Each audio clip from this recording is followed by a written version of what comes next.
sometimes I just sit around and think to myself, what could possibly be worse than losing two World Series to two very lackluster teams when you were the best team in baseball that year? Not much can beat that, right?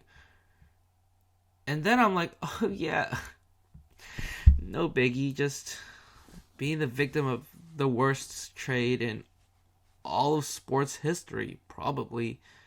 Yeah, this trade is. I have my notes right here.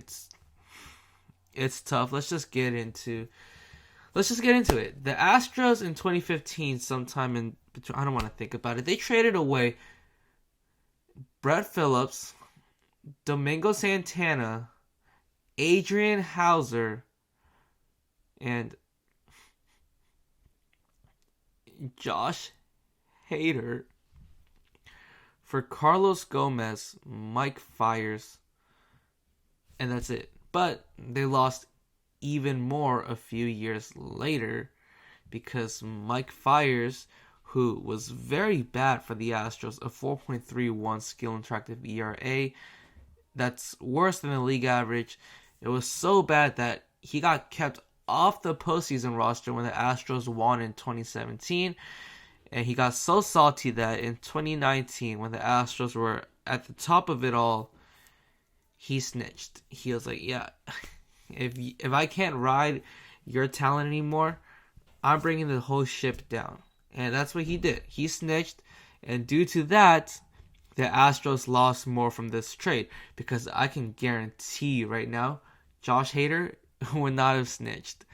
Adrian Hauser probably would not have snitched. Brett Phillips, I feel like Brett Phillips might have snitched, but I don't think so. Probably would not have. Domingo Santana, I didn't even know who he was until now.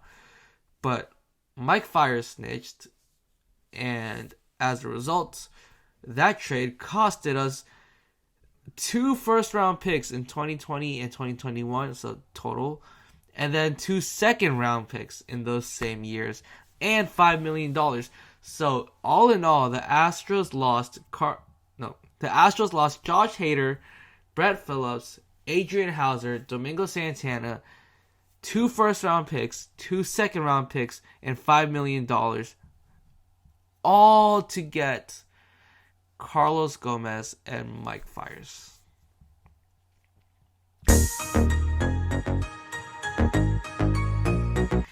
Carlos Gomez, in 126 games with the Astros, hit for 70 weighted runs created plus. 70. Maybe, see how he does without roids before trading for him, And he had a negative .2 Fangraphs WAR. So, not fun.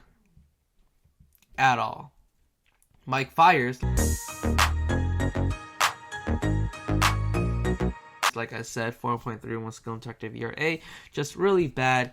And since snitching on us, he's been too scared to face the Astros. He might as well just go out and say, I'm too scared to face Yordan Alvarez again, because it's as obvious as it gets. Josh Hader for the Brewers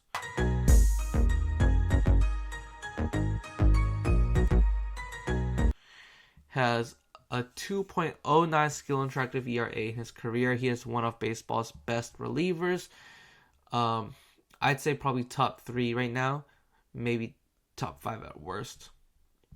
So there you have it. Adrian Hauser has been very lackluster. But, it can't get worse than Carlos Gomez and Mike Fiers, right? He's been a little bit worse than Mike Fiers was for the Astros, but oh well. He has a 4.45 a skill interactive ERA. It's not good, but they've got great pitching, so it is what it is.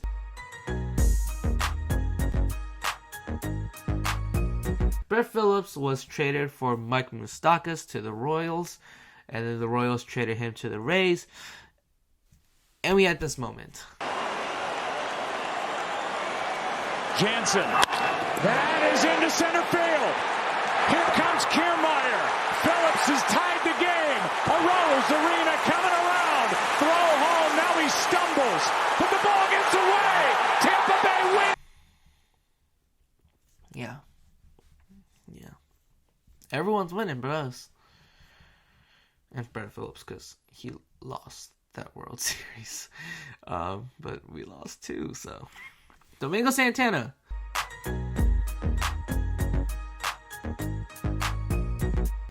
.117 weighted runs created plus as a Brewer.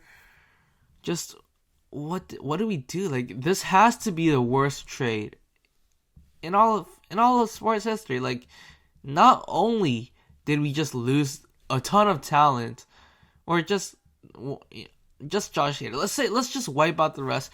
Just losing Josh Hader is just painful as it is. The fact that we give away 3 other people hurts even more. It can't help.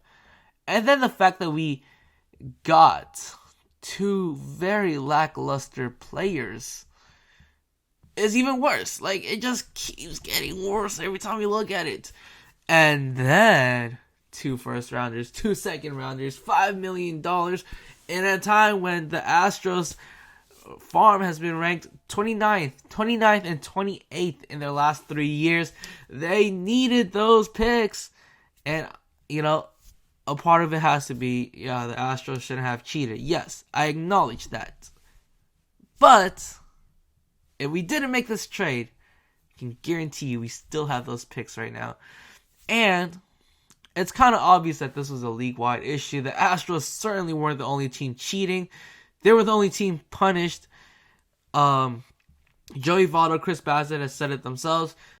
This is not to open up a massive can of worms kind of thing, but like, Houston was not the only team doing stuff. Like, there was a lot of people doing stuff. It was just, fortunately, but unfortunately, only one team essentially got caught doing it, or was the guinea pig of it to clean the whole entire league up. But there was a lot going on.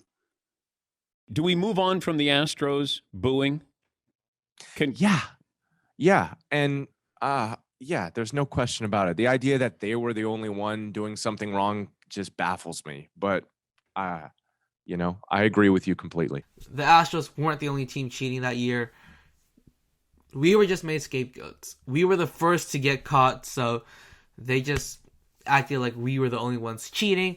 So if these 4 guys, Hader, Hauser, Phillips, Santana, that just held down their ground and didn't snitch and let some other team get caught and they became the scapegoats, we would be Gucci. We would still have these picks. We don't have these picks anymore. We don't have that $5 million. $5 million. That's a lot of money. All right. Hey, should have donated some of that to me.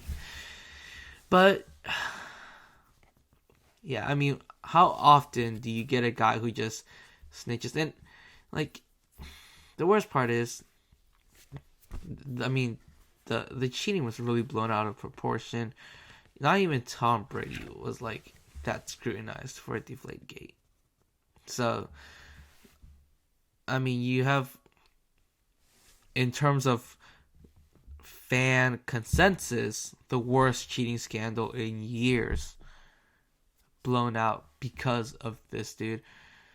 So, what are we doing?